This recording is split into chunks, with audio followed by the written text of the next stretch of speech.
Hello and good afternoon, and thank you for joining us today.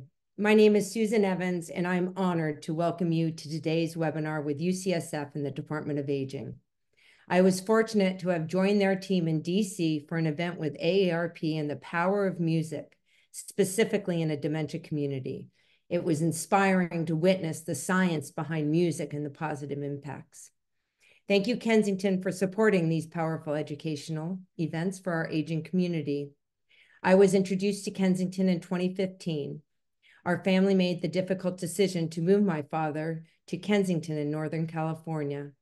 He was living with Alzheimer's disease, and it was greatly impacting my mother's health, and I did not want to lose both my parents to this dreadful disease. My life pivoted and did a 180 from being a recent empty nester to dedicating my efforts to education and connecting the Alzheimer's community. Kensington focuses on relationship-based care built on the foundation of their promise to love and care for your family as they do their own. It is programs such as the one you are attending now that are so important for those of us walking through a caregiving journey to hear from expert professionals, keeping us current with the latest advances in care, management, and treatment of conditions that affect seniors and their families. Kensington is truly privileged to support care partners and professionals from coast to coast. A copy of today's webinar will be delivered to your inbox with links to connect to these wonderful individuals that are presenting today. Please share the webinar with friends and family. At the end of the program, we will have a conversation with questions submitted at registration and open to a live Q&A. Please join me in welcoming Julene Johnson. I would love for you to join us, please. Hello, Thank you Julene. so much, Susan. It's really wonderful to be here in Redwood City at one of the Kensington Place locations. Really honored to do this with you.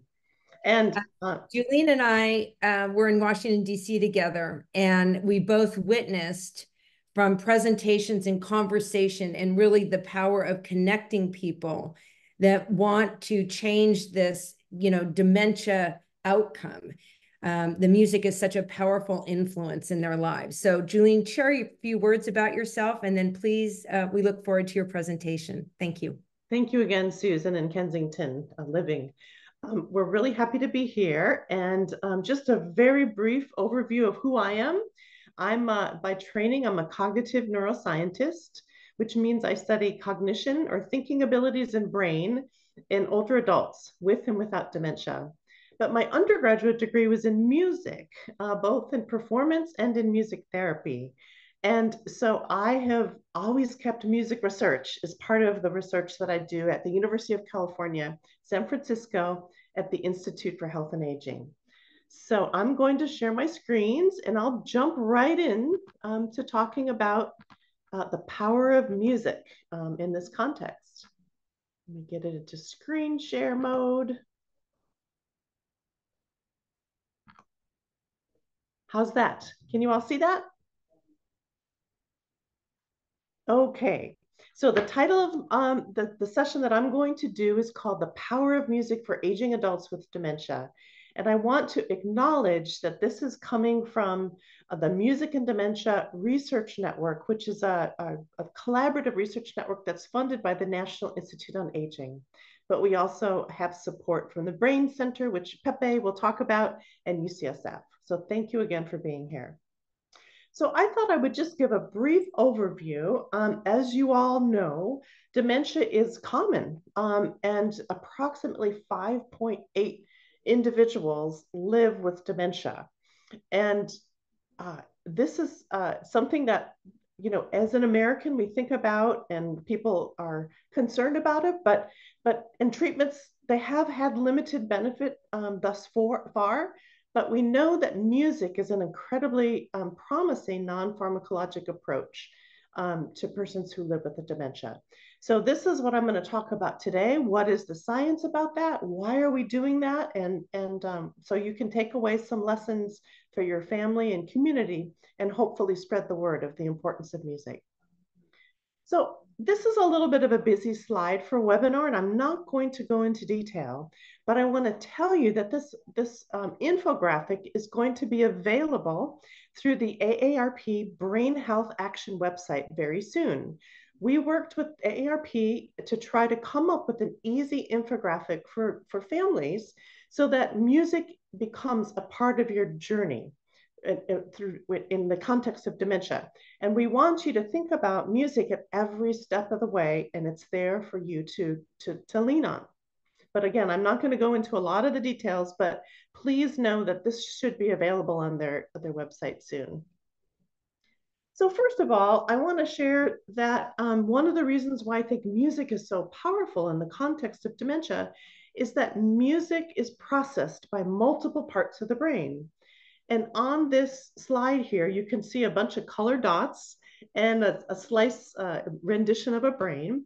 And what that's suggesting is that those areas that are, for example, red, or they might be yellow, they are associated with different aspects of music processing. So, for example, the emotional aspects of music are processed in different parts of the brain than, say, the timbre or rhythm. But importantly, these networks all work together to create the experience of music and sharing music with a family member or loved one. But we also know that the brain networks that are involved in music are generally less affected by Alzheimer's disease. So if you look on the left here, you'll see what looks like a pretty robust, healthy brain. Again, this is the figure on the left. And if you compare that to the figure on the right, you'll see that there's a significant loss of tissue. But of the brain areas that are still left in that picture, those are areas that often are processing music and involved in music and memories for music and things like that. So this is one of the reasons why we think music can remain preserved even until the later stages of somebody's dementia. So what is it about this music and what are the important things to think about? Well, we know that familiar music in particular can facilitate access to meaningful memories in Alzheimer's disease. So, for example, we know that with somebody's soundtrack of their life, they might also be engaged in events and making connections with people. And all of those memories get kind of linked up oftentimes with music. And we know that also because of the emotional reaction to music, that music can be a good kind of a facilitator of stimulating memories that may not come out very often. And again, this may not happen on a regular basis for everybody, but you should think about trying it and see if there's some music that your loved one enjoys and is meaningful to them, that's often familiar, that might be a way to help spark some memories from the past. We also know that the brain areas that are specific brain areas in the brain that are activated when familiar music is played. And here you can see another type of a picture from the brain. This is going kind of down the center of the brain and looking at using functional MRI techniques. And Peter Janata shared the slide with me, showing where parts of the brain are activated when you're listening to familiar music. And what's interesting is some of those colors are also areas that are activated with autobiographical memories. And by that, I mean memories about who you are and your events and your identity, et cetera. So it turns out that a lot of these parts of the brain that familiar music activates are close in proximity to some of the other parts of the brain, such as in memories, autobiographical memories, also pleasure, and enjoying and finding meaning in the music. So I think this is another reason why music is so powerful in the context of dementia. And of course, we all know music is part of our soundtrack of life. We use music when we get married and at ceremonies. We use music in protest marches. There's music that are parts of families and you share with your community. But the important thing is music has been with you pretty much all of your life. And we know that we can tap into some of those memories and experiences in the context of dementia later in life, if need be. So remember, like, what are the areas in your family and your community where music was really prominent? But I also think, there's some reflections on what is it about music in particular. And I found these quotes that I find particularly relevant. Music touches the soul. Music moves me. Music is what feelings sound like. And I argue that it's really this combination of music and its ability to evoke strong emotions, that helps music remain in the lives and meaningful to people living with dementia. And that ability to understand those emotional aspects of music begins early in life, in early childhood, and develops throughout life. So it's something that continues to be a kind of a trigger for perhaps why the memories come out so easily. And as we talked about, music is often is often present during these experiences, and the experiences become linked with music, and that's a really strong bond is part of in the brain, as part aspect of the brain. Thus, we think that because of this emotional strength, that music can get to those emotional parts of the brain very quickly. It can really help facilitate those autobiographical memories. And also, music gets us into the groove. We move to music, and we just have this sudden kind of automatic urge to move anytime we hear music that we might what we might like. And so, whether you're listening to a concert or you're walking on the street and you're hearing street musicians, anytime I hear music, whether you're tapping your foot or actually getting up and dancing, there's a really amazing relationship between music and movement. And those parts of the brain, the motor systems and the sensory parts of the brain, combine. And again, thinking about how emotion and music can be linked, also movement and music can be linked. And it feels good. We think that we talk about being in the groove, and it's definitely something that you want to do over and over and over. And it kind of motivates us to keep moving to music and engaging with music. So here's that infographic again. And I want to just remind everybody that this will soon be available on the Brain Health Action AARP website.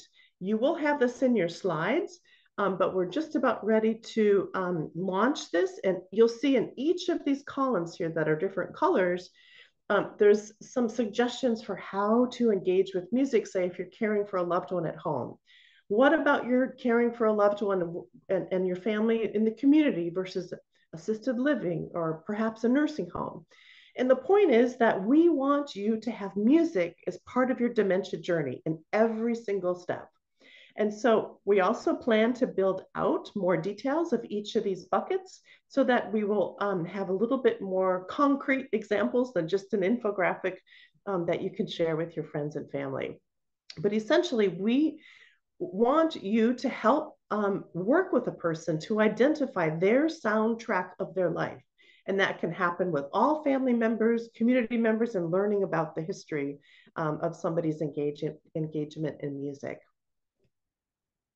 So I wanted to give you a little bit more information about our Music and Dementia Research Network that's funded by the National Institute on Aging. As you'll hear in just a bit, I'll introduce Jose. We call him Pepe Contreras Vidal, but we also have a music therapy researcher, Melita Belgrave, and a statistician who's helping us build a network of researchers across the country. And when Susan talked about the meeting at AARP earlier this year, this was our Music and Dementia Research Network that got together at AARP headquarters, along with scholars, music therapists, clinicians across the country. And we're coming up with some research priorities that we're going to be publishing soon. In fact, an outline of it is on our website right now, but we're going to get that published. So this is super exciting. This is just our first year, and we look forward to building out this network. So I want to thank Kensington Living and Susan Evans. I also want to thank Julian Silva, who's the project manager for our Music and Dementia Research Network, and also other folks who helped us put this webinar together. So I'm very happy. I'm going to stick around for questions, and I hope you all had some takeaways for what you can do. Music is important for stimulating emotion, stimulating memories, and making people move.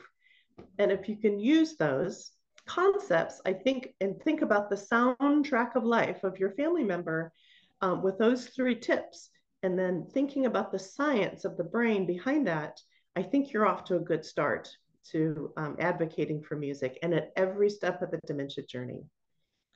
So at this time, I'm going to stop sharing my slides. And I would love to have Dr. Jose Pepe Contreras-Vidal come on. Thank you, Julian. Thank you. And I'll tell a quick story, Pepe. That's the nickname we go by, and I go by JJ, so we kind of have nicknames. But I met Pepe at a presentation to a bunch of government organizations where one of the program officers told me that I needed to get in touch with Pepe because he was going to be putting a grant in 10 days. Sure enough, I cold called Pepe. I said, hey, I heard that you need a music collaborator on your network of networks that he'll hopefully talk a little bit about. And he said, absolutely, let's put it in. And we helped get Pepe's grant in 10 days. It was remarkable. And it got finally funded after 2.5 years. So anyway, I'm going to turn it over to Pepe. Thank you so much for being here, and really great to have you. Thank you, Jolene. It's a pleasure for me to be with you today and share some of the work that we do here. I'd like to share my screen here.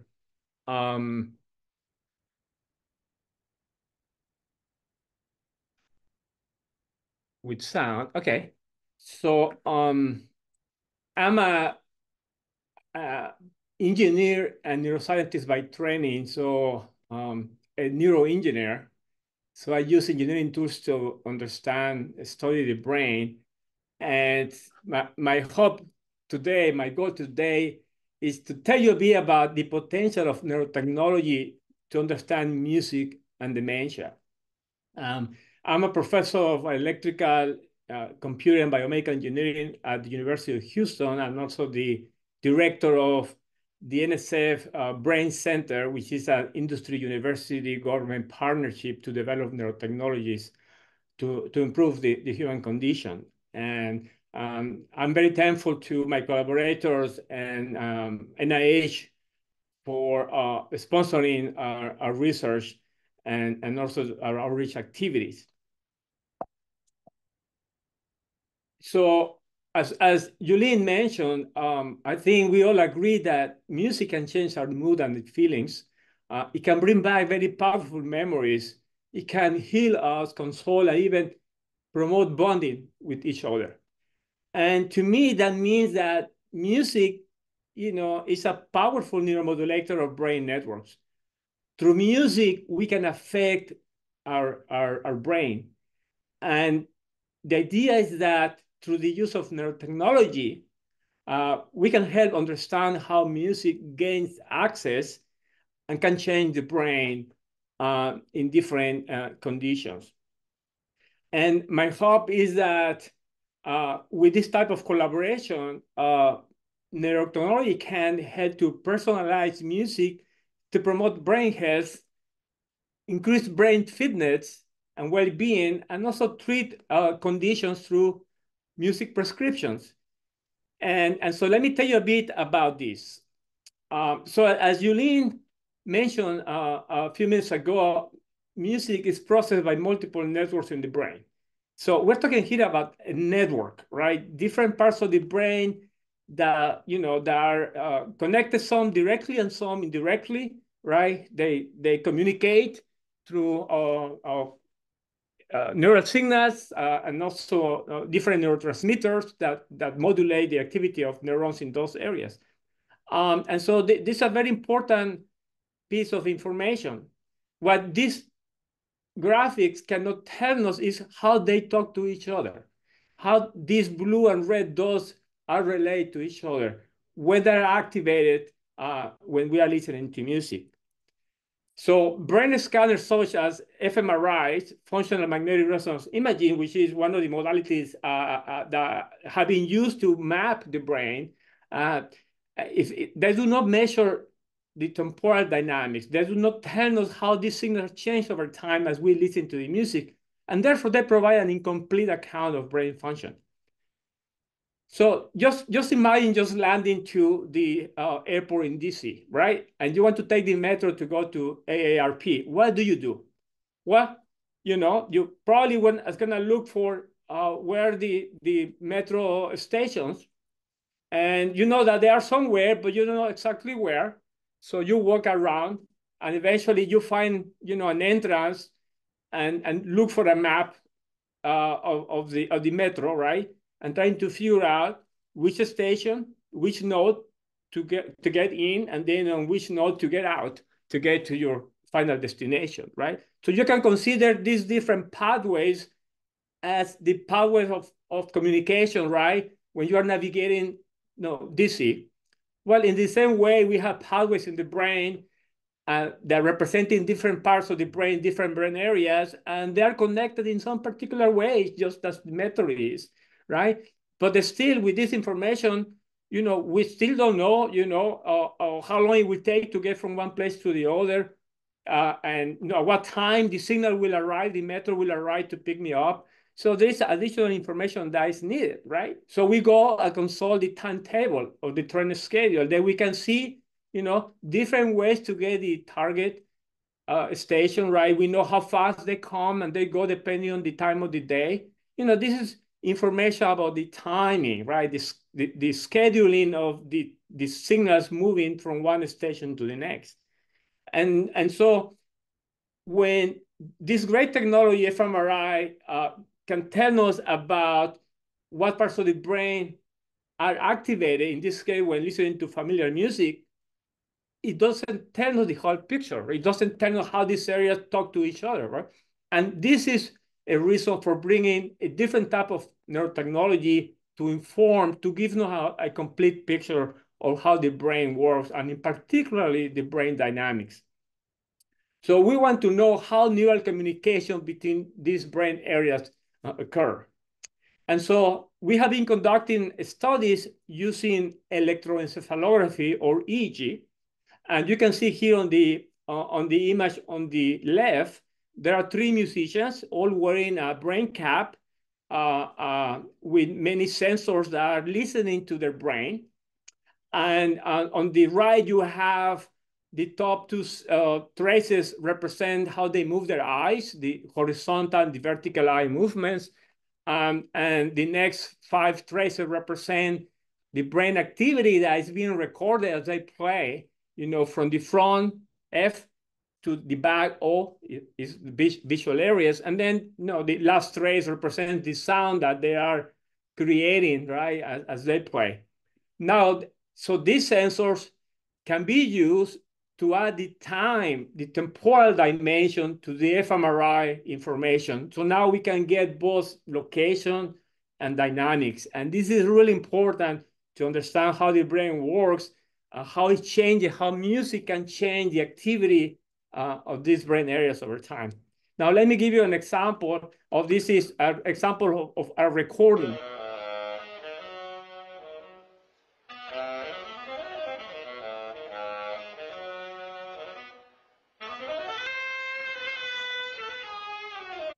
So very important, we can do this in real life settings, right? This is in here at University of Houston in the student center. They are playing in front of an audience, for real. They are not hidden in a room pretending they are playing. Here, this is for real. And this is very important because, as I will tell you later, context. People around us, our rooms, everything around us has affect brain activity. So we can do these recordings in a real life setting, which is really important. Now, as an example, let's go back to this experiment that we did with 3 musicians, accomplished jazz musicians, right? Now, they go on the left, it's a drummer, P1, the middle, a sax player, P2, and then a second sax player, P3, right? On the right, we have 3 plots. They represent the activity of 2 of their brains at a time. So the first one is the pair P1, the drummer, with P2, the sax player in the middle, right?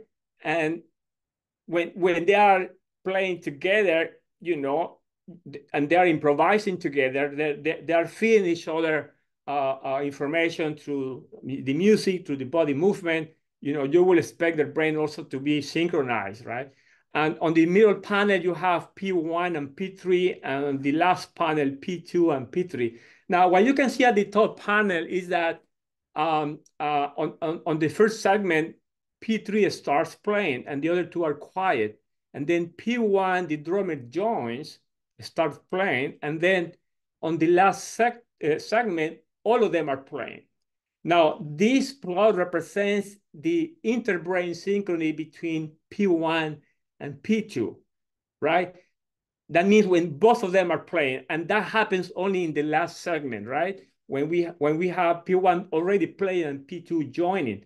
And you can see here in the plot, the yellow color means the level of neural synchrony between their brains increases dramatically compared to the other section where the other two are not playing, right? So this shows you how the brain activity can tell you which of these pairs are actively playing together. Now, in the second panel in the middle, we have now player 1 and player 3, right? Now we have P3 is already playing, and then P1 joins, and then you see an increase in synchrony.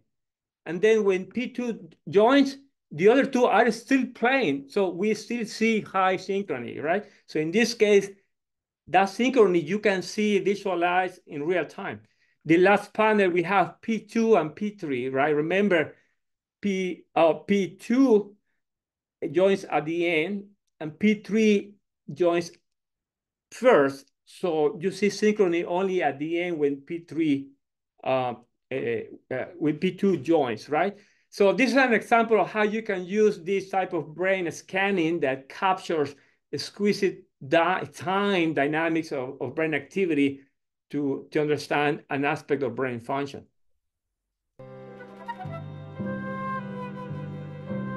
This is a performance that we did a collaboration with my colleague Tony Brown here in Houston.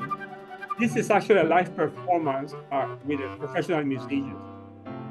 And in this case, the composer and the pianist are playing together, and we are able to visualize in real time some aspects of the movement which are displayed in front of you. Now, in this case, we had two different performances in different days, 10 music, 10 musicians, but you can see that although the projections are similar, you know, the lines get together when they are very synchronized, and they tend to get apart when they are less synchronized. They are not exactly the same, right? And we believe this is due to the day-to-day variability in the brain activity, because our mood, our stress levels, even the audience is different. And so we expect these variations over time because context is really important. So what we propose is to study music and the impact of music on neural individuality and variation. So we want to understand music on individual people, right? Through using this technology, machine learning, artificial intelligence, brain-computer interfaces that connect our brains to machines, to projections, to even other type of sounds, and neuroscience to understand how we can use music to gain access to the brain so that we can use music as a prescription to treat problems, disorders of the brain. And so with that, again, I'd like to really thank my collaborators, Melita, Julie, and Jean, for putting together this network, right? Because I think the power is on the team and all the stakeholders. Thank you for your attention, and we'll be happy to answer any questions. I am so impressed with really demonstrating and showing the power of the music, really the science behind the power of the music. And I want to reiterate what Julene said. I'm glad you guys are both on the screen. Really, what we need to do here today as an audience and professionals is spread the word. You said there's 5.8 people that are suffering with dementia. That have dementia, and there's an average of 5 caregivers for everyone with dementia. So we're talking really about an audience of almost 30 million people that can use music and to really help. And what I loved is the memory, stimulating the memory. And because that's a key to unlocking really what has been hidden, right? The memory. And, I was wondering, so it could be like a certain music that you always played on a holiday. I don't know, maybe you vacationed in Hawaii a few times and your loved one loved the ukulele or, Hawaiian songs or hulas or, maybe it was the first dance you had with your father, that it was his favorite song and it could bring back a memory. But my question is, I know I'm rambling because I'm so excited, but is this music really break the brain barrier from unconscious to conscious, or does it provide a little insight into that? I believe so. One of the capabilities of using EEG, electroencephalography, is that we can listen to the brain, even the parts of the brain that do not reach the word, because, for example, when we are making a decision, there are many things that we could do, and we pick one, and we do that one, but we don't even know what other options were available. But through EEG, potentially we can see the whole picture, right? And so thinking about memories, thinking about feelings, thinking about the what if, I think there's potential to use music to understand at some level consciousness and how to gain access to different states of consciousness or even awareness. And that could be, and Julene, I'll let you chime in here, but that could really be the portal, right? So if I'm playing music for my mother or father about the first dance or something that's very memorable to them, and then you had a visual that they could associate with that, I mean, that could be just really unlocking the power of the brain through music, correct? Yes. I'd like to add that, if I mentioned early on brain fitness. So the same way we train our bodies, we can train the brain. And music is an excellent way to train our brain. And if we do that early on, since we are young children, right, our brain is going to be more resilient. It's going to be more robust to be able to perhaps,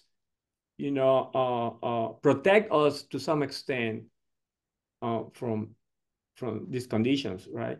And the other thing is that, it could be used also as a potential biomarker. So the earlier we know, the earlier we can treat. I think that will be very helpful for families. And here's a question for both of you. We all think of someone with dementia that's old. What about traumatic brain injury or concussion, or a child that potentially, I don't know, I'm thinking of autism, or somebody that you're trying to unlock their brain. What are your thoughts on that? Julene, you want to start with that? Sure. So just to clarify, I'm an expert in aging. I can't talk about development, and et cetera. However, you may have met Dr. Rebecca Menza, who is a nurse practitioner who works in critical care at UCSF. She finished her dissertation is trying to better understand the experience of music in critical care in the ICU. So and her paper, one of the papers just got published. If you go to my profile at UCSF, you can take a look at that paper. But I would say absolutely, and even both physiologically and in descriptions from individuals who've had severe traumatic brain injury, that they describe the experience of music and helping them come perhaps out of that coma. And she did qualitative and quantitative studies both. So yes, I think there is something special about music that allows the brain to conjure up identity, emotions, memories that there's other things in life too that can do that, like sense. Sometimes people have these amazing memories with your sensory system, your nose and smelling. But I think there's something really fun about music because everybody has their soundtrack for their life, and we can tap into that because music has been a big, big part of our lives. Well, I am going to thank you, and I'm going to welcome Julian in, and I would like for Pepe and Julene to please join us at the end for our live Q&A. We're getting some questions in here now, which is wonderful, and we also have questions that were submitted at registration. So I am going to introduce Julian, and I'm going to ask you to share a few words about yourself, and I'm going to go away for a minute. I know you're going to have a conversation with Julia, and then I'll be back at your conclusion. Thank you. Of course. Thank you so much for having me. So my name is Julian Silva. I am a music therapist, but I'm also the project manager for the Music and Dementia Research Network.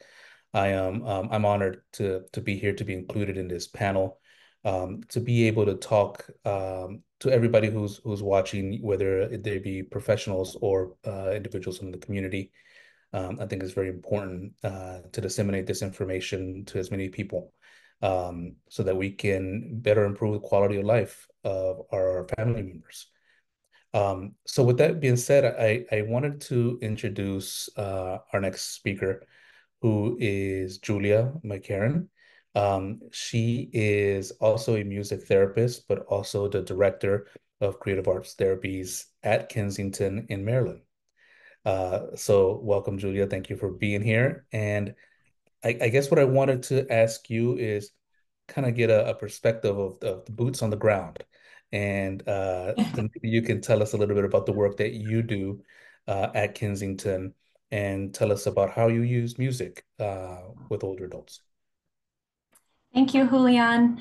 Hi, everyone. I'm so happy to be talking about music therapy with you, and also how music therapy can support aging adults, also older adults with dementia or related conditions. As Julian mentioned, I am the director of creative arts therapies at Kensington Park Senior Living, and I'm in Kensington, Maryland, and I'm also a music therapist. And at Kensington, we have 2 music therapists in our music therapy program. For any folks that are less familiar with music therapy, it is a clinical practice and health profession that's similar to other forms of therapy in the way that we're working with individuals to help them achieve specific goals and objectives. However, we're using therapeutic music interventions based on what we know about how music can be so beneficial for the brain and for the body to help folks reach those goals. And we do this in a variety of ways. Sometimes we're using singing, playing instruments, including percussion instruments, other instruments like piano, really any instruments.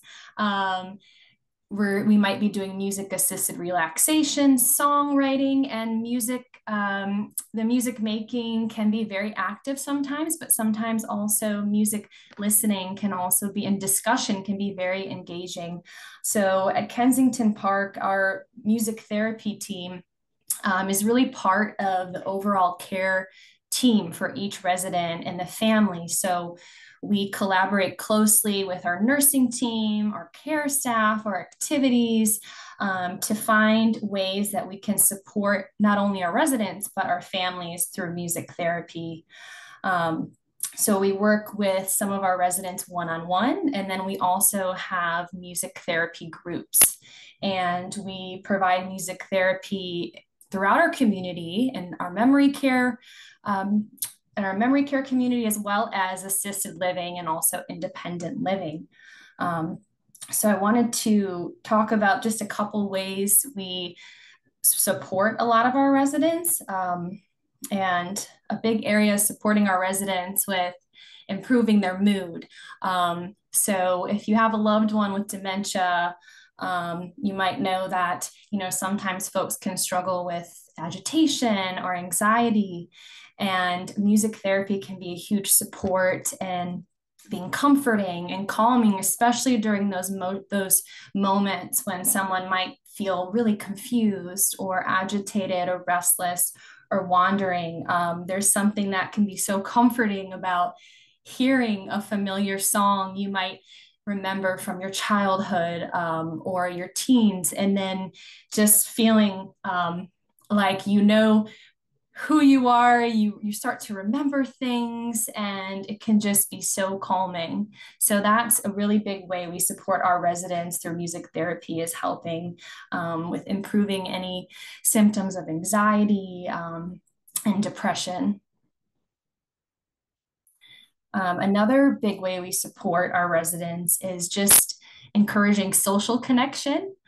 For some of our residents, it's just really important that they experience music with other people. I think if anyone on here has ever played in a band or sung in a choir, or maybe just danced with family or friends at a party, or sung, a song that you and your friends like to sing together, I think you would understand how that feels to make music together. It's such a wonderful way for folks with dementia, or just adults in general, to feel connected to other people. So we also really support our residents through, not only through our music therapy groups, but also as a music therapist, when I'm visiting with someone week after week, sometimes multiple times a week, we also have that therapeutic relationship where, I get to know them, they get to know me, and they enjoy just the social interaction of us spending time together. Another way we support our residents through music therapy is also facilitating memory recall and reminiscence. Just like Julene and Pepe were talking about, music is such a wonderful way to talk about any memory that comes up when you hear a familiar song. Maybe it reminds you of school or your grandmother, or it takes you to a vacation spot you love. Also, it can be fun to just stimulate lyric recall through music. For many of our residents with dementia, they are really struggling with short-term memory. So they might not remember what they had for breakfast, but when you start playing a song that is familiar, they can sing every word. So it can really maintain a lot of cognitive skills and really activate the brain, just as we've been taught so far. Something else that we really love to do is bring family members into the music therapy session. So we invite spouses, partners, include children of our residents and caregivers, and it can be a really awesome way to not only, see your loved one, think about good memories, but for you to also reminisce. And then sometimes it's fun to do something new together. Maybe you and your loved one haven't, engaged in music making before, and how wonderful that this is something now that you can do together and that your loved one can do together later in life. That's amazing. Thank you so much for sharing that and giving us all that perspective of how music therapy is used with the residents at Kensington. And you kind of wrapped it up there. We're talking about the importance of family and getting family involved in some of your sessions and in music as well. And I wanted to invite Susan back. I'm here. Yeah, how you doing, Susan? To see if maybe you could share with us a little bit, your personal story on how Sure. music has impacted I you. would love to share my personal story, because if I hadn't firsthand witnessed it, it would be hard for me to believe it. I truly believe that. But I have a question for both of you. We talked a lot, and actually a question came in from the audience. Is there a big difference between playing music and listening? Or are they similar? Like, should we all be trying to play and get some drums and things like that? Or is listening as powerful as playing? Any thoughts? Go ahead, Julia, if you want. Yeah, I would say it just depends on the individual. So, maybe it is, and this is part of, if you're working with a music therapist or you have a music therapist supporting, this is part of something that we'll assess and, make observations about. But I think, as a family member, you could also try both of those things and observe, do you notice your family member looking calm or relaxing or smiling or playing to the rhythm? So you can almost become the observer and see how they respond. Yeah.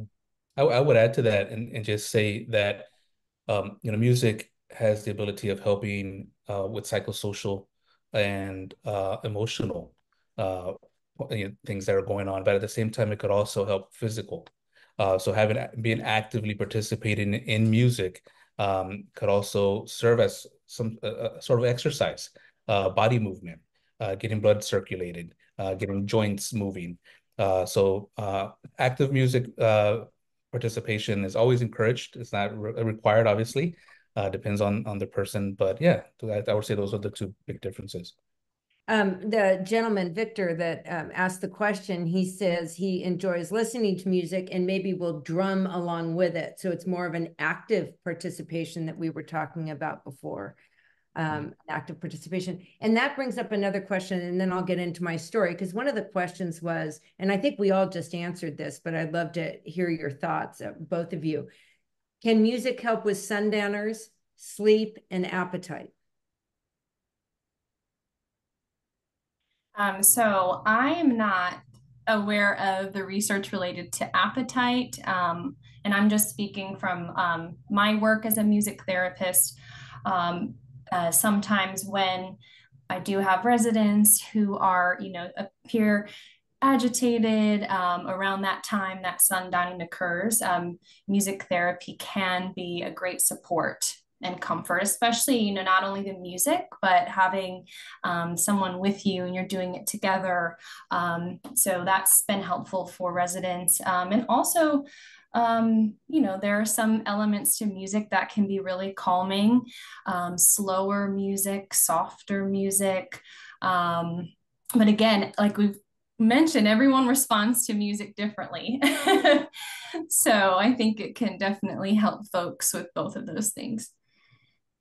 So my story, I have two stories, and they all are with my father. My father was diagnosed with Alzheimer's disease in 2012, and we moved him to Kensington in 2016. And so the first thing I witnessed with music, which I was just really amazed about, was the team here at Kensington said, oh, you need to come for happy hour. And I said, wow, really a progressive senior living community. Wow, we're going to go to happy hour.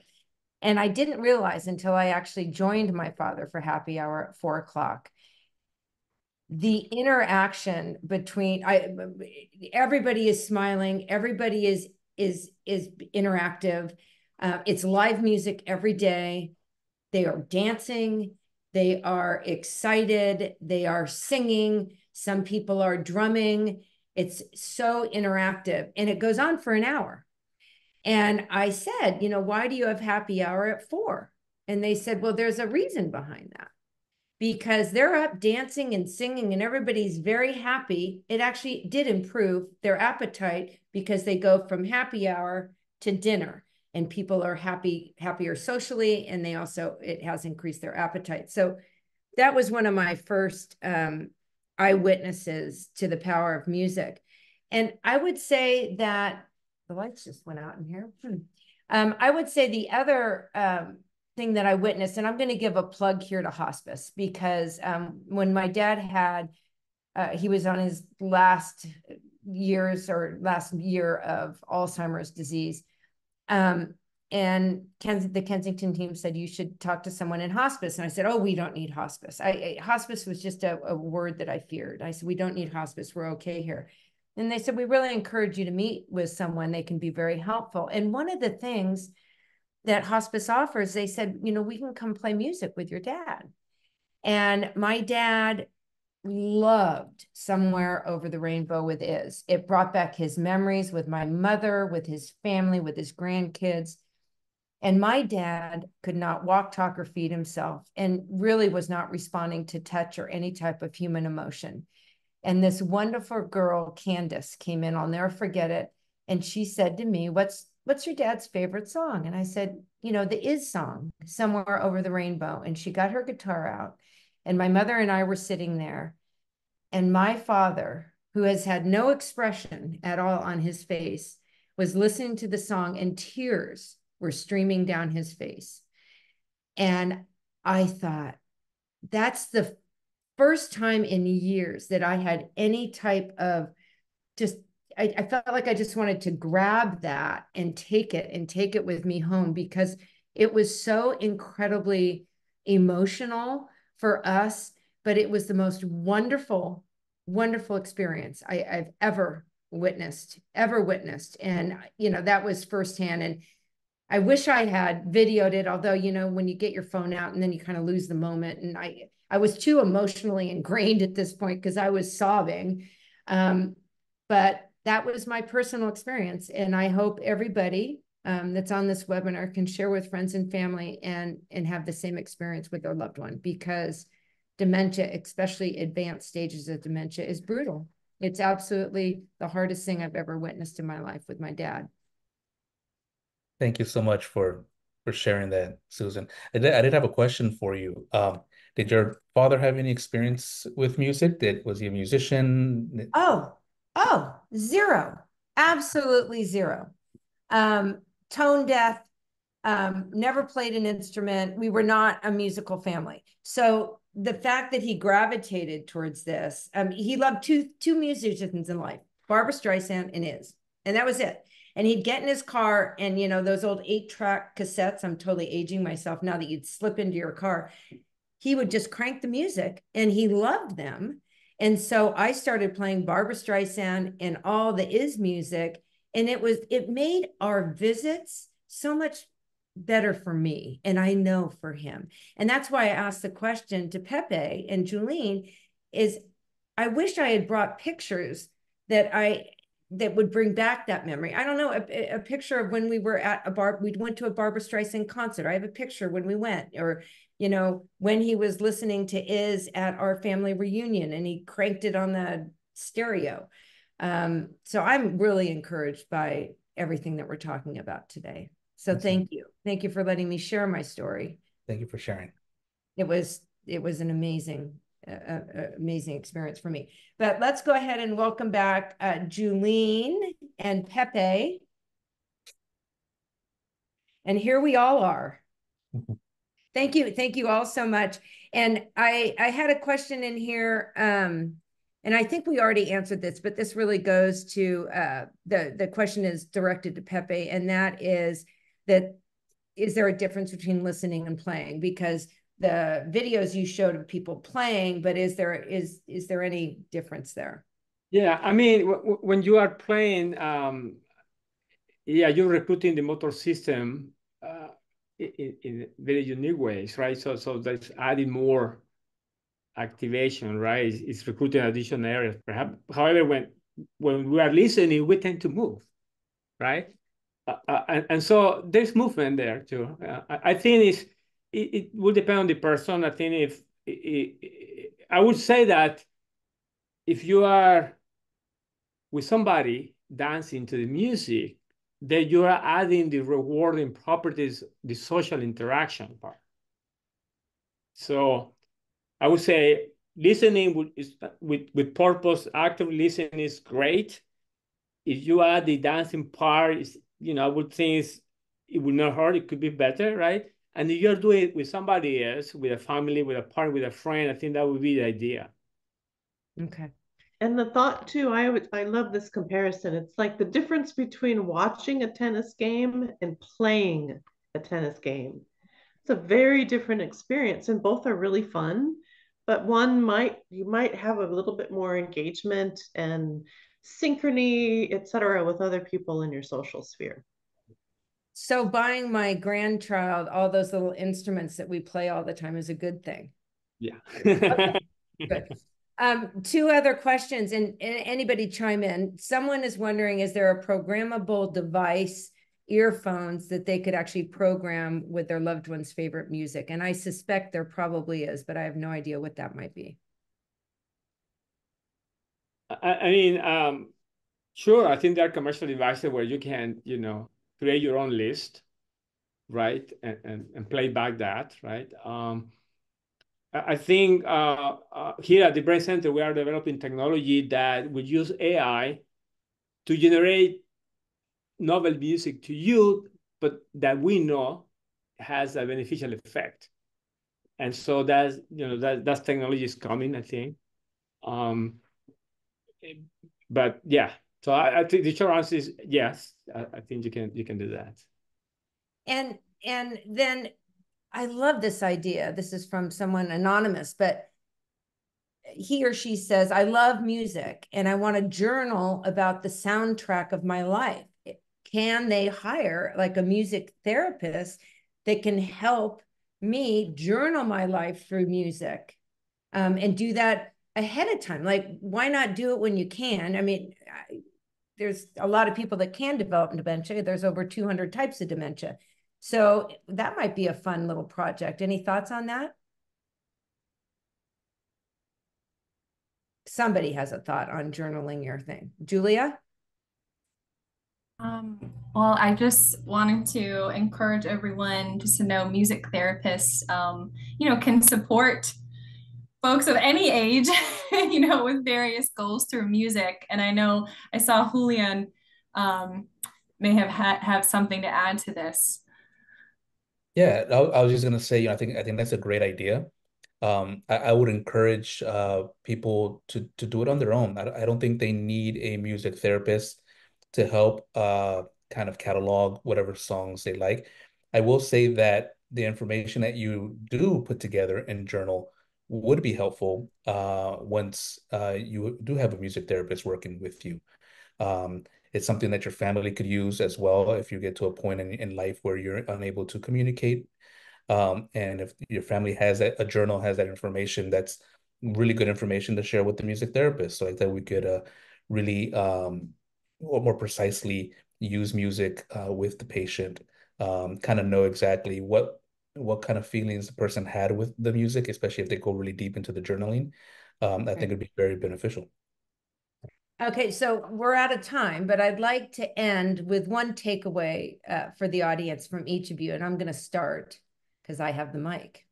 But my takeaway is, I wish I had known what I know now when my dad was developing dementia, was diagnosed with Alzheimer's and progressed. And I wish I had gone to Kensington with a playlist for him. This is my dad's favorite music.